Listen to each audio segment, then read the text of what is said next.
안녕하세요. 오늘도 사연 살롱을 찾아주셔서 감사합니다. 저는 딸 둘을 둔 50대 후반의 여성이에요. 얼마 전 제 큰딸이 결혼을 해서 사위를 봤답니다. 제가 큰애를 빨리 낳아서 큰 사위를 좀 일찍 본 편이긴 해요. 제가 첫 결혼을 못 모르고 해서 너무 고생을 했던 세월이 있었기 때문에 처음에 사위감과 사돈댁을 얼마나 경계했는지 지금 생각하면 좀 미안할 정도예요. 저는 평범한 집안에서 첫째로 태어났어요. 제 밑으로는 남동생이 있고요. 부모님은 성실히 자기 맡은 일 하며 사는 분들이었고 저희도 부모님을 보며 그렇게 자랐죠. 남을 의심할 줄도 모르고 속일 줄도 모르는 그런 분위기였답니다. 저는 장녀였기 때문에 은연중에 뭐든 잘해야 된다는 마음이 있었어요. 그래서 공부도 열심히 하고 예체능도 열심히 하고 친구들도 많이 사귀며 하루하루 충실히 보내려고 애를 썼죠. 어렸지만 누나다워야 한다는 그런 마음가짐이 있었던 것 같아요. 덕분에 남들에게 내놓아도 부끄럽지 않은 이름의 대학도 들어갔어요.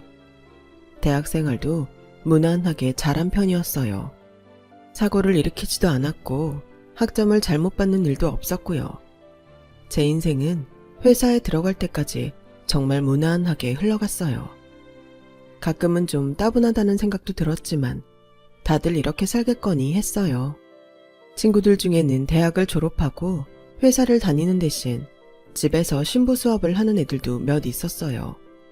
제 생일이 빨라서 학교를 1년 일찍 들어갔기 때문에 친구들보다 1살 어렸어요. 동창 친구들은 만나면 항상 결혼 얘기, 남자 얘기를 하느라 정신이 없는데 저는 할 말이 없어서 듣기만 했었죠. 유진이 넌 아직도 남자친구 없어? 회사에 괜찮은 사람 없나? 난 들어간 지 얼마 되지도 않았잖아. 누가 누군지 아직 잘 몰라. 너 우리보다 1살 어리다고 넋 놓고 있으면 시간 훅 간다. 주변에 좋은 사람 누가 있나 얼른 찾아봐. 야, 그러지 말고 내가 소개시켜 줄게. 그렇게 일부러 만나는 건 나 별론데. 얘가 아주 배부른 소리 하네. 만남이 별거야? 인연이 어디에 있을 줄 안다고. 그러지 말고 한번 만나봐. 내 남자친구 골프 모임에서 몇 번 봤는데 가정의학과 의사에 매너도 좋고 호감형이야. 남자라고는 대학교 1학년 때 몇 달 잠깐 사귀어 본 게 다인 저는 친구가 떠미는 만남에 마지못해 나가서 굉장히 긴장했어요.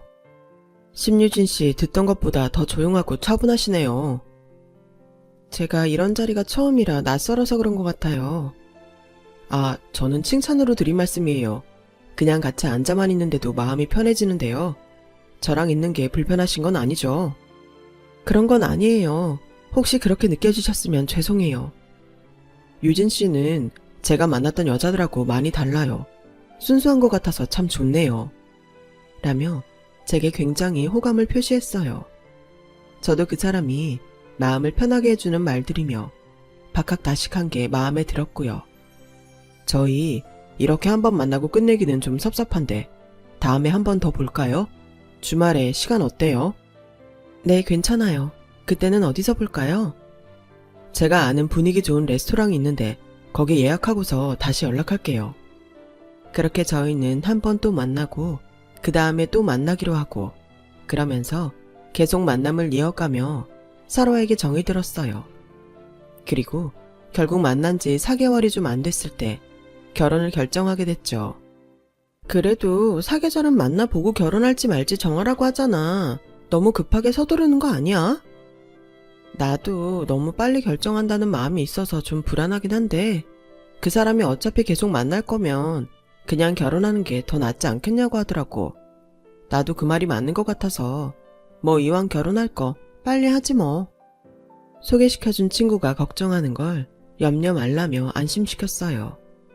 저희 부모님은 남자가 인사하러 오자 정말 마음을 다해서 맞아주셨어요. 인물도 좋고 똑똑하고 부모님이 아주 자랑스러워 하시겠어. 아버지는 제가 중학생 때 돌아가셨어요. 지금은 어머니하고 둘이 있습니다. 어머님이 참 대단하시네. 잘생긴 아들 의사까지 만드시고. 자네도 아주 잘 자랐고 참 기특하다고 하시겠어. 별 말씀을요. 좋게 봐주셔서 감사합니다. 라며 엄마와 남자는 자연스럽게 얘기를 참 잘하더라고요. 아빠는 두 사람 얘기가 끝나자 남자에게 술을 따라주시며 내 딸이어서가 아니라 유진이 정말 괜찮은 애야. 지금까지 우리 기대 한 번도 저버린 적 없었고 어긋나가 본 적도 없네. 자네 못지않게 열심히 살고 잘 큰 아이니 많이 아껴주게. 명심하겠습니다. 제가 잘할게요. 라며 공손히 술을 받아서 고개를 돌리고 마시더군요. 그런 모습을 보니 어쩐지 마음이 찡해지면서 말로 할 수 없는 감동이 밀려오더라고요. 정말 잘 살아야겠다고 저절로 다짐하게 됐죠. 그렇게 저희 집 인사가 끝나고 남자는 자기 집에 가기 전에 조심스럽게 너도 알다시피 엄마가 혼자 되셔서 나를 키우셨잖아. 그래서 고집스러운 데도 있고 좀 까탈스럽기도 한데 알고 보면 좋은 분이니까 처음에 어렵게 대해도 이해해줘. 알았어. 엄마들이 다 자식 키우면서 힘든 게 많았을 텐데 오빠 어머니는 어려운 점들이 훨씬 더 많았지 않겠어? 너무 걱정하지 마.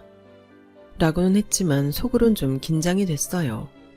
그리고 실제로 만나본 남자 어머니는 제 예상과 너무 달랐어요. 모든 음식을 손수 장만하신 우리 엄마와는 달리 제가 집에 들어설 때부터 여기저기서 배달이 와서 음식을 거실에 펴놓은 상 위에 두고 가느라 정신이 없더라고요. 저는 현관 끄트머리에 서서 들어가지도 못하고 계속 서 있었어요. 엄마는 미리 좀 시켜놓지 그랬어. 이렇게 겹치니까 유진이도 당황하잖아. 내가 전화를 일찍 시켰는데도 다들 약속이 난 것처럼 이 시간이 오는 걸 어떡하니? 근데 너 심유진이라고 했지? 유진아, 너 당황했니? 아, 그게 괜찮아요. 그럴 수도 있죠. 갑작스러운 질문이 음식 배달보다 더 당황스러워서 어정쩡하게 대답하자 남자 어머니는 마음에 안 든다는 듯 인상을 찌푸렸지만 말로는 그것 봐라. 쟤도 괜찮다는데? 네가 왜 나서서 그래? 근데 유진이는 말을 좀 예쁘게 하는 방법을 좀 배워야겠다. 그럴 수도 있죠가 뭐니? 뭐 봐주는 사람처럼 말하는 게 영 별로다. 하더니 저를 머리끝부터 발끝까지 훑어보시고는 넌 젊은 애가 영 꾸밀 줄도 모르는구나. 회사에서 너한테 촌스럽다고들 안 하니? 하긴 다들 눈치가 있을 텐데 앞에서 대놓고 하지는 않겠지? 엄마, 처음 봤는데 계속 이럴 거야?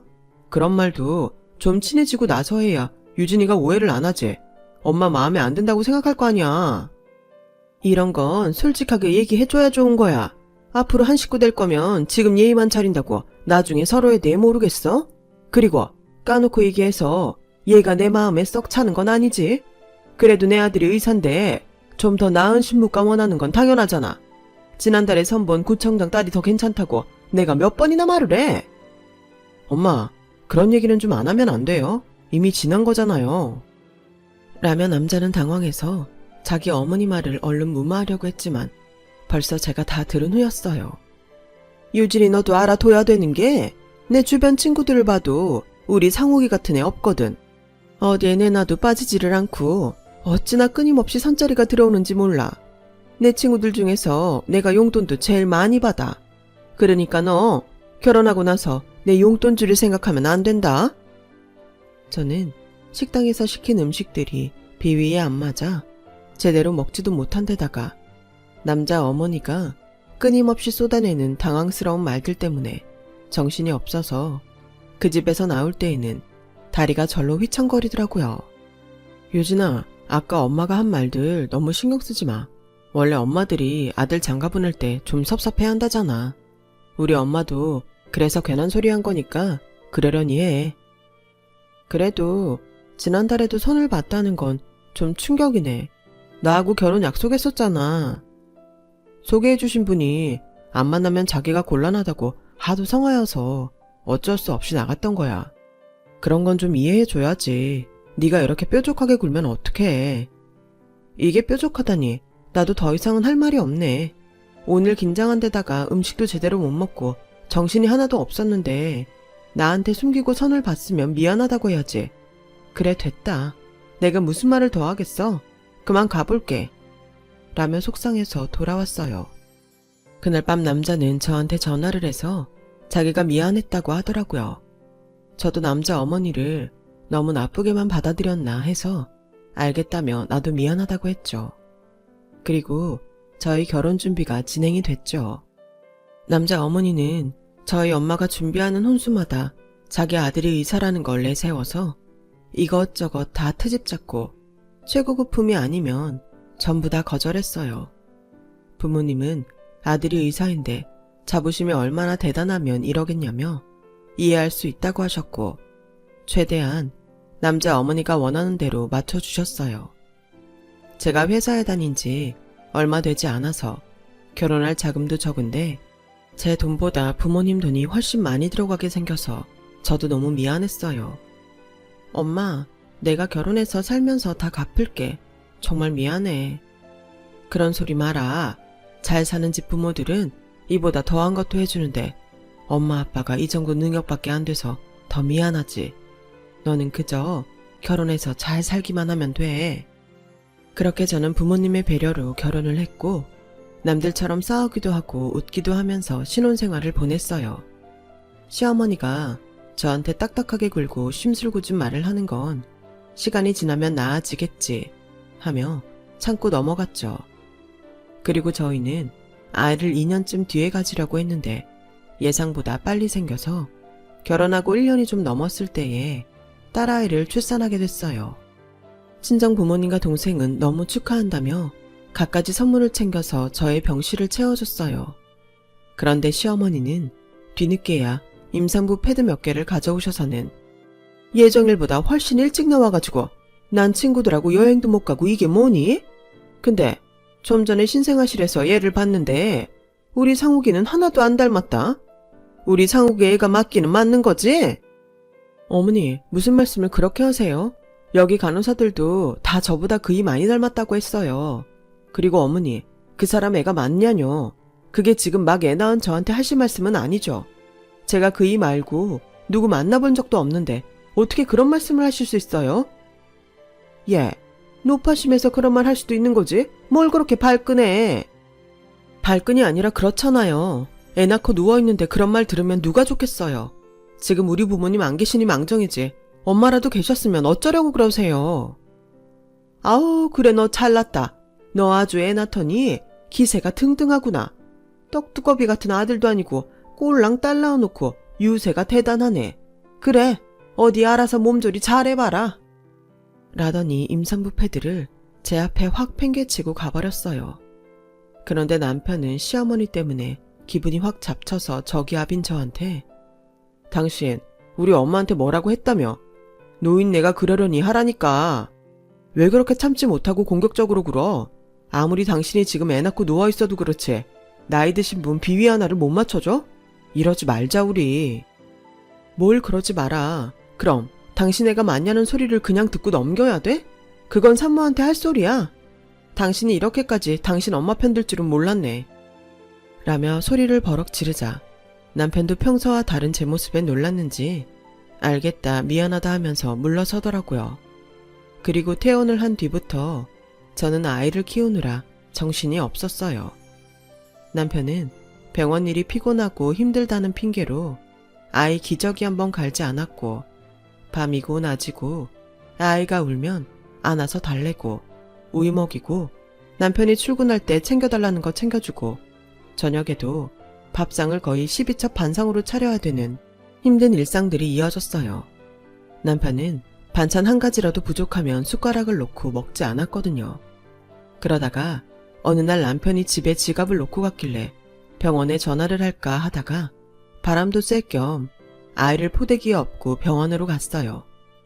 그런데 병원 건물 주차장에 있는 남편의 차 안에서 남편이 웬 화려하게 생긴 여자와 깔깔 웃으며 얘기를 하고 있는 거예요. 저는 제가 죄를 지은 것도 없는데 몸을 숨기며 병원 간호사에게 지갑을 맡겨놓고 몰래 집으로 돌아왔어요. 그날 밤에 남편이 오더니 먼저 저한테 오늘 내 지갑 놓고 갔더라. 안 그래도 되는데 내가 굳이 찾지 않으면 앞으로는 갖고 오지 마. 그래 알았어. 근데 그 시간에 어디 갔었어? 잠깐 대학 때 친구 만났어. 남편은 제가 남편이 다른 여자와 있는 걸 봤을 거라는 생각을 못하는 것 같더라고요. 대학 친구면 그렇게 웃으며 얘기할 수도 있겠다 싶어서 넘어가기로 했어요. 그런 일로 일일이 잔소리하는 마누라가 되기 싫은 자존심도 있었죠. 그런데 남편은 계속 퇴근이 늦어졌고 학회다 모임이다 하며 외박을 하거나 새벽에 들어오는 일이 점점 많아졌어요. 저의 의심은 날이 갈수록 커졌고요. 그러던 어느 날 저는 정말 깜짝 놀랄 광경을 보고 말았어요. 친정엄마 생신이 다가와서 백화점에 쇼핑을 갔다가 친구를 만나 점심을 먹으려고 식당가에 갔었죠. 그런데 식당가에서도 제일 고급이라는 한정식 레스토랑에서 남편이 전에 차에 같이 있던 여자와 시어머니와 함께 나오는 거였어요. 바보처럼 저는 거기서도 제 몸을 제 친구 뒤로 숨겼어요. 셋이서 어찌나 분위기가 정겹던지 누가 봐도 제가 아닌 그 여자가 남편의 아내처럼 보이더군요. 저는 혹시나 친구가 남편을 알아볼까봐 여기서 밥 먹기 싫다며 허둥지둥 친구 손을 끌고 식당가에서 내려왔어요. 집에 와서도 제 손은 떨리고 심장은 계속 두근거렸어요. 남편은 아무리 전화를 해도 받지 않았고 밤 12시가 넘어도 올 생각을 안 하더군요. 그렇다고 시어머니한테는 연락하고 싶지 않았기 때문에 저는 그저 참으며 남편을 기다릴 수밖에 없었어요. 다음 날 저는 아이를 친정 엄마한테 맡긴 후 병원에 갔더니 간호사가 눈치를 보며 사모님 정말 죄송한데요. 선생님이 사모님 들이지 말라고 하셔서요. 너무 죄송한데 오늘은 그만 돌아가 주시면 안 될까요? 간호사가 사정하듯이 말해서 저는 어쩔 수 없이 병원을 나왔어요. 그날 저녁 갑자기 시어머니가 집으로 찾아왔어요. 너 어제 백화점에서 우리 본 거 맞지? 나도 너 보고 긴가민가 했는데 네가 병원에 찾아갔다는 말 듣고 네가 맞구나 했다. 이렇게 된 거 내가 솔직히 얘기할게. 상욱이 얼마 전부터 다른 여자 만나. 대기업 이사 딸이고 너하고는 비교도 안 되게 세련되고 고급스러워. 피아노 전공을 해서 우리 아들 어깨에 힘도 들어가게 해줄 수 있고 너는 그런 게 없잖아. 너도 알잖아. 우리랑 네가 급이 다른 거. 이 결혼은 둘이 잠깐 정신을 놓아서 사고 쳤다고 생각하고 정리해라. 사고라뇨? 정리라뇨? 어떻게 그런 말씀을 하세요? 어머니가 결혼할 때 저희 집에 혼수 얼마나 요구하셨는데 그게 사고예요? 진짜 못 사는 티 낸다고? 이런 식으로 혼수 가지고 꼬투리 잡을 줄 알았어. 야, 다 돌려줄 테니까 제발 좀 다 갖고 나가줄래? 내가 이렇게 부탁할게. 라더니 며칠 후 정말 제가 집을 비운 사이에 제 물건을 싹 다 정리해서 친정으로 보냈더라고요. 집은 열쇠까지 전부 바꿔서 저는 들어갈 수도 없었어요. 저는 정식으로 이혼 소송을 하겠다고 했고 양육비를 주지 않으면 그 여자를 만나서 전부 사실대로 말하겠다고 했어요. 그러자 남자는 겨우 합의를 해주고 돈을 찔끔찔끔 보내더니 그마저도 몇 달 후부터는 제대로 보내지 않고 연락도 전혀 되지 않았어요. 한동안 아무 일도 하지 못하고 있던 저는 딸아이를 보며 정신을 바짝 차렸어요. 부모님도 무조건 제 편이라며 뭐든 원하는 걸 하라고 하셨죠. 저는 대학 때 친구가 자기랑 카페를 해보자는 말에 그러기로 했어요. 원래 샐러드나 빵을 좋아하고 관심이 많았던 저는 식사 대용으로 될 수 있는 음식들을 하고 싶다는 친구 말에 관심이 갔거든요. 당시에는 지금처럼 브런치가 아주 대중적이지는 않았어요. 미국에 몇 년 갔다 온 친구는 유학 갔다 온 사람들이 주로 모이는 동네에 가게를 낼 준비를 하고 있었죠.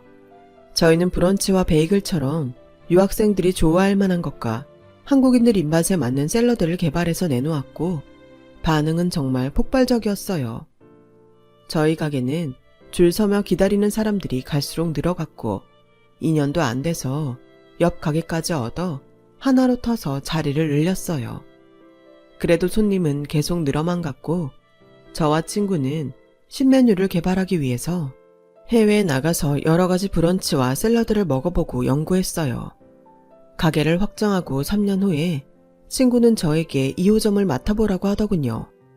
전부터 2호점 내달라는 사람들이 많았는데 나는 유진이 네가 제일 잘할 것 같아. 아예 2호점 사장으로 등록하자.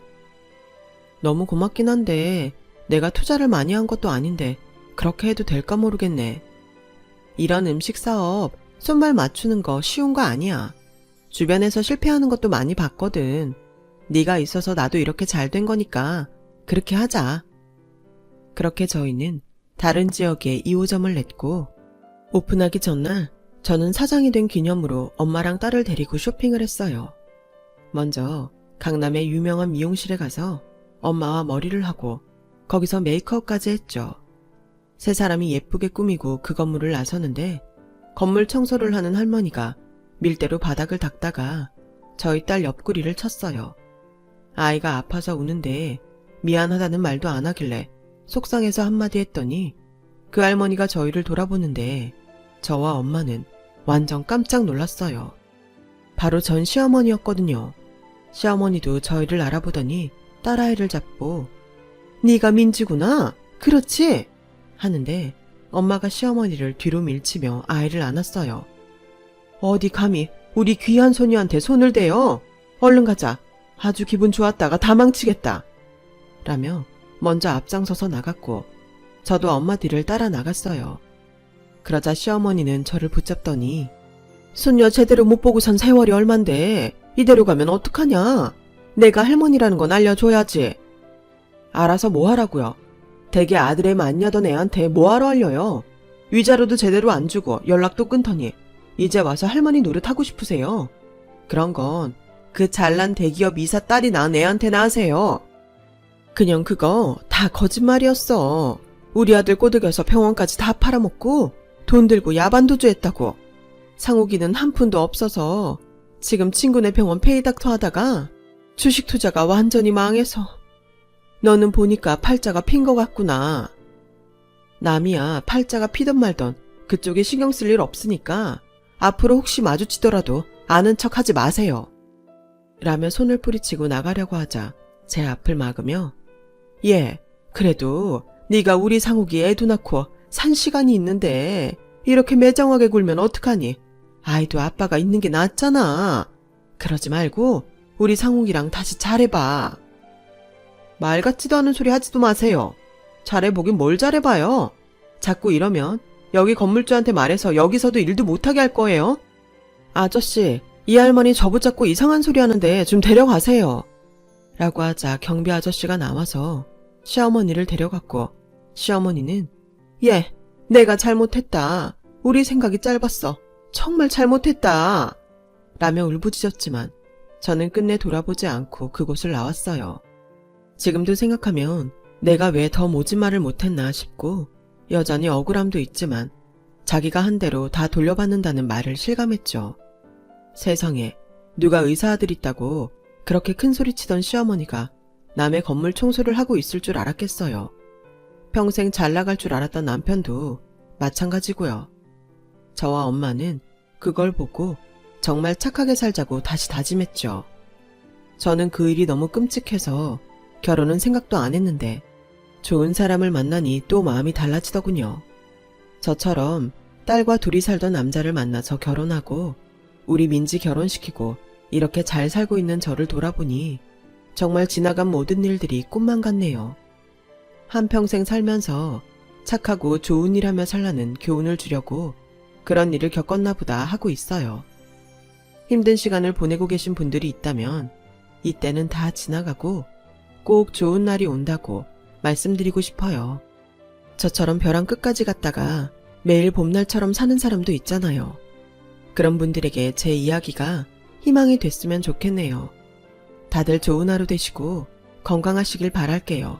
감사합니다. 여러분, 사연 댓글에 응원과 현명한 조언 부탁드려요. 좋아요와 구독은 저에게 큰 힘이 됩니다. 오늘도 좋은 일 가득하세요.